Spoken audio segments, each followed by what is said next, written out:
오늘 야곱이 처음에 자기의 집, 그 땅에 머물러 있는 모습을 보게 됩니다. 야곱이 하나님의 거룩한 계획에 스스로의 방법으로 그 일을 만들려고 했습니다. 그러나 그것이 전국에는 하나님의 뜻을 세우기보다는 하나님의 뜻 안에서 멀어지는 일들이 되었습니다. 오랜 방황과 또 어려움 속에서 그는 다시 집으로 돌아오게 되었습니다. 그런데 이것이 단순히 그냥 운이 좋았다가 아니라는 것이죠. 분명히 하나님께서는 야곱이 그 땅을 떠날 때에 하나님은 그에게 나타나셔서 약속하셨습니다. 그리고 야곱은 하나님을 강력하게 붙들고 하나님께 확증을 받았습니다. 여러분, 그런데 오늘 우리가 그 확증이 이제 실제가 되는 모습을 보고 있는 것입니다. 하나님의 말씀은 분명히 이루어집니다. 여러분, 그 사실을 항상 기억하시기 바랍니다. 내가 원하는 그 때가 아닐지라도 하나님께서 생각하시는 가장 좋은 때, 또한 가장 올바른 그때에 하나님은 우리를 하나님의 약속의 자리에 있게 하신다라는 사실이에요. 그러면 우리가 그 하나님의 약속을 붙들고 하나님의 말씀의 자리, 약속의 자리로 돌아가기를 힘쓴다면 우리에게는 분명하게 하나님의 놀라운 역사가 일어날 줄 믿습니다. 오늘 이 아침 여러분들 그 하나님의 말씀을 붙드시기 바랍니다. 하나님의 그 약속을 향해 살아가시기 바랍니다.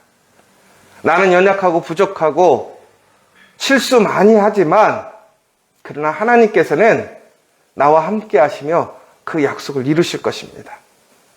오늘 야곱은 바로 그 시작을 다시 한번 보여주고 있습니다. 오늘 야곱이 오늘 그의 아들 요셉에 관한 이야기들을 이야기하고 있습니다. 요셉이 17세의 소년이 되었다라고 얘기합니다. 그런데 그 시대의 17세라고 하면 요즘으로 치자면 장정인 거죠. 근데 소년이라고 되어 있습니다. 아이러니한 거예요. 여러분, 이때 우리가 성년식을 치르는 나이는 이보다 훨씬 어리잖아요. 그런데 17세의 소년이라고 얘기했다는 거 과연 무엇일까? 한번 생각해 봤으면 좋겠어요. 저는 오늘 이 말씀을 보면서 요셉이 그때 애 어른이었구나. 그러니까 몸은 성장하고 또한 그는 장성한 한 사람이 되었지만 아직도 영적으로 또한 정서적으로 아이와 같은 사람이 아니었는가라는 생각이 드는 거예요. 제가 요즘 우리 희원이 볼 때마다 참 신기해요. 야, 지금 6학년밖에 안 되는데 저만 해줬어요. 근데 하는 건 별반 다르지가 않은 거죠. 그러니까 이게 막 등치는 산만해져가지고 아직도 애기 같고, 그런데 제가 등치를 보면서 조금 더 얘를 이렇게 높게 보는 것 같아요. 왜냐면 등치가 커졌으니까. 6학년인데. 그러니까 이거는 제 잘못이죠. 애가 아직도 6학년인데 등치가 커졌다고 어른으로 생각하고 어른처럼 행동하길 바란다면 저의 잘못인 거죠. 그런데 반대로 어른인데 아직도 아이와 같은 사람들이 많은 것 같아요.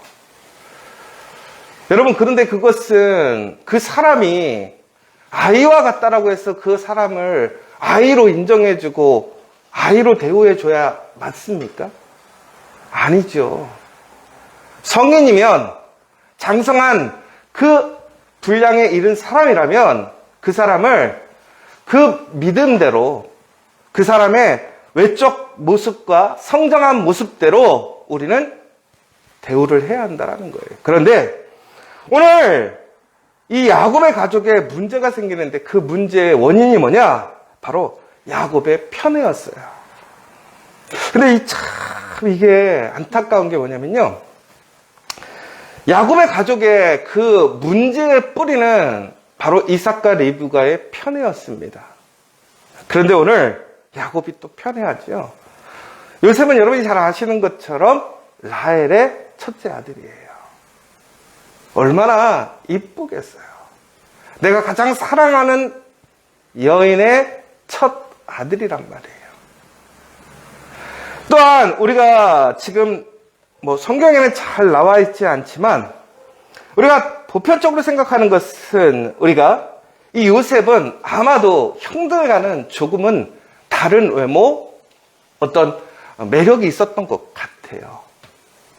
그러니까 그 아들을 더 곱게, 아름답게 키우고 싶었을 거예요. 형들은 나가서 다 일을 하고 있습니다. 그런데 오늘 말씀을 보시면요. 오늘 야곱이 그의 형들과 함께 양을 칠 때에 그의 아버지의 아내들 비로와 실바의 아들과 더불어 함께 있었더니 그가 그들의 잘못을 아버지에게 말하더라. 오늘 보세요. 야곱에게는 지금 레아를 통해서 또 비라, 실바 그리고 라헬을 통한 12명의 자녀들이 표면적으로는 나오고 있어요. 아들들만을 얘기하는 거예요. 딸들도 있었어요. 그런데 오늘 그 아들들이 이제 들에 나가서 일을 하고 있는데 오늘 레아의 자녀들, 레아를 통한 그러니까 요셉의 형들은 없는 상황입니다. 그런데 비라와 실바가 요셉과 함께 들에 나가서 양을 치고 있습니다. 자, 비라와 실바는 세상적으로 얘기하면 뭐냐면 첩의 자식이에요. 얼마나 서럽겠어요. 그런데 하필이면 오늘 야곱이 가장 이뻐하는 요셉과 함께 간 거예요. 요셉은 우리가 보는 것처럼 일도 제대로 할 줄 모르고요. 오늘도 보면요. 이 상황이 어떻게 되어 있냐면 비라와 실바의 아들들은 일하고 있는데 야곱의 그 막내 아들 격인 거죠. 하나가 더 있지만 11번째인 이 요셉이 그 형들을 어떻게 해야 되어 있냐면 부리는 관리자의 역할을 하고 있더라는 거예요. 여러분 이게 이 비라와 실바의 아들들에게는 두 가지 큰 상처를 주는 거예요. 첫 번째는 위계 질서가 깨진 거죠. 아무리 사랑받고 있지만 질서를 깨는 건 안 된단 말이에요. 두 번째는 태생적인 컴플렉스를 건드렸어요. 첩의 자식이란 말이에요. 사랑받지 못하는 첩의 자식이란 말이에요. 그런데 야곱이 가장 사랑하는 그 본처의 첫째 아들이란 말이에요. 아무것도 안 해도 상처받을 수밖에 없는 상황이에요. 그런데 오늘 야곱이 이 요셉을 관리자로 세웠다라는 거예요. 아니 관리자로 세우지 않았음에도 불구하고 자기가 관리자인 역할을 한 거예요. 그런데 여기에 대해서 누가 말을 못하는 거예요. 왜 그렇습니까? 야곱이 요셉을 뭐 하니까? 편애하니까. 이게 문제예요. 질서가 깨진 거예요. 여러분, 오늘 전국에는 4절에 보면요. 이렇게 나와 있어요. 그의 형들이 아버지가 형들보다 그를 더 사랑함을 보고 그를 미워하여 그에게 편안하게 말할 수 없었더라. 한 가족이 하나 되지 못해요. 온전히 마음을 터놓고 얘기하지 못해요. 왜? 이놈은 뭐하는 놈이라는 거예요. 잃는 놈이라는 거예요. 여러분 간첩 하나 있으면 그 분위기가 얼마나 되는지 몰라요. 여러분 거기다가 그를 위하여 채색 옷을 입혔어요. 그런데 전국에는요 우리가 5절에 보면 더 안타까운 얘기가 있어요. 뭐냐면 요셉이 꿈을 꾸고 자기 형들에게 말하며 그들이 그를 더욱 뭐 했더라? 미워하였더라. 여러분 그리고 우리가 좀 이따가 이제 뒤에 보면 이렇게 되어 있습니다. 그의 형들은 시기하되 그의 아버지는 그 말을 간직해 두었더라. 아이러니한 상황이 뭔지 아세요? 야곱이 요셉을 엄청 사랑해. 그런데 사랑하는데 가족들 간에 어떻게 돼요? 화합하고 하나 되는 게 아니라 미워하고 다투고 시기하더라는 거예요. 더 사랑했는데. 여러분 우리는 사랑을 잘해야 돼요. 사랑 잘못하면 오히려 사랑하지 못함보다 못한 거예요. 우리는 사랑한다라는 이유만으로 질서를 깨버리고, 사랑한다라는 이름으로 편애하고, 사랑한다는 이름으로 나의 인간적인 사랑을 할 때가 많더라는 거예요. 그것이 결국에는 가족의 불화가 됐던 거예요. 여러분, 이 가족의 이야기는 우리의 일상의 모든 것이 다 동일한 것 같아요. 우리의 가족, 일터, 공동체 마찬가지인 거예요. 여러분, 우리가 한번 생각해 보세요. 내가 그 사람을 사랑하는데 그 사랑이 오히려 함께 있는 사람들에게 사랑으로 가는지 분열과 다툼으로 가고 있는지, 그러면 그 사랑은 잘못된 사랑이라는 거예요. 왜? 하나님의 사랑이 아니라, 올바른 사랑이 아니라 잘못된 사랑을 했기 때문에 그래요. 여러분, 진짜 사랑은 사랑으로 바뀌는 거예요. 제가 며칠 전에 1,000원짜리 변호사라는 걸 보게 됐어요. 한 변호사가, 그러니까 예약인데, 그 사람이 검사였다라는 가정이 있었어요. 이제 검사였었어요. 그런데 이제 그 사람이 너무 정직한 거예요. 올바른 거예요. 정도만 가는 사람인 거죠. 근데 아버지의 불의를 보고 아버지를 소환했어요. 고민을 되게 많이 했죠. 근데 그 사건에서 아버지가 어떤 흉기에 휘둘려서 결국에는 자살하는 사건처럼 이렇게 되면서 그 변호사가 매우 방황하는 상황을 보게 돼요. 그런데 그것을 좋게 여겼던 여자 변호사가 있었어요. 그런데 그 여자 변호사가 그 남자에게 다가가서 항상 좋은 말로 격려해주고 해주는 거예요. 그런데 그 사람의 마음에 그 격려나 이런 것들이 들어오지 못하는 거죠. 왜? 자신을 통해서 아버지가 돌아가셨다고 생각하니까. 근데 아주 인상적인 장면이 하나 나왔어요. 뭐냐면 그 변호사가 비가 너무 오는데 그 비를 맞으면서 그 아버지가 그날 그 비가 오는 날 검찰청에서 떨어져 죽는 씬이 나왔었거든요. 근데 이 주인공이 그 비가 오는 날 비를 막 맞더니 갑자기 땅바닥에 이렇게 누워버리는 거예요. 그러면서 막 비를 맞는데 그 마음이 어떤 마음이신지 알겠죠. 그런데 옆에를 탁 봤는데 갑자기 느닷없이 그렇게 평상시에 잘해주던 여자 변호사가 자기와 같이 땅바닥에 누워서 자기를 보고 있는 거예요. 근데 저는 그때 딱 무엇을 느꼈냐면 둘이 사귀겠네.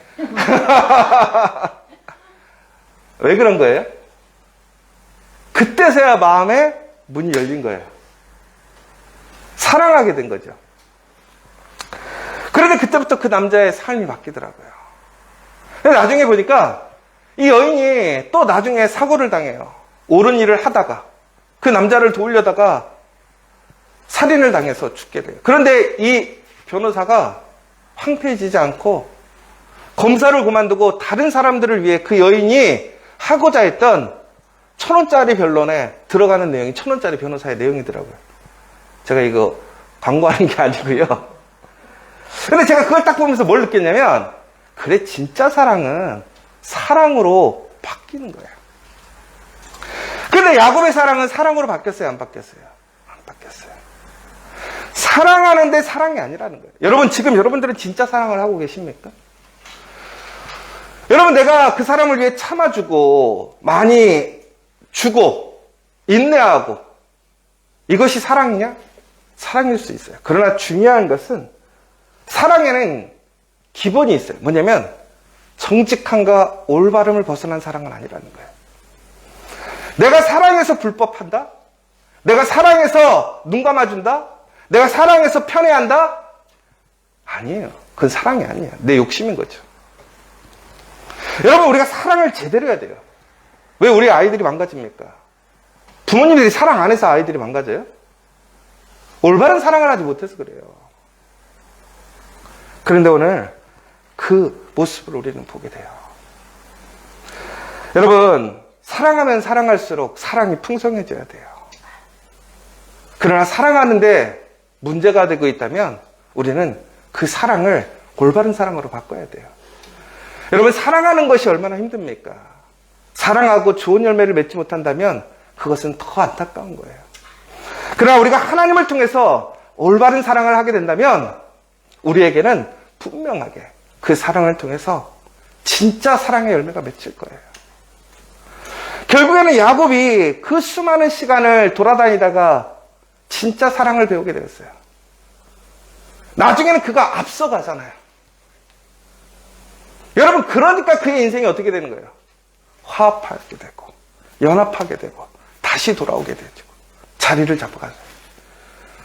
오늘 이 시간 우리는 진짜 사랑이 무엇인지, 나는 올바른 사랑하고 있는지, 우리 스스로를 잘 살펴보았으면 좋겠고, 여러분들은 편애하는 사랑이나 나의 이기적인 사랑이 아니라 예수님께서 나를 사랑하셨던 것처럼 그 사랑을 통해서 올바른 사랑, 정직한 사랑을 통해서 더욱더 우리의 가정과 일터, 우리 공동체가 진짜 사랑으로 변화되는 우리 사랑의 공동체 되시기를 간절히 소망합니다.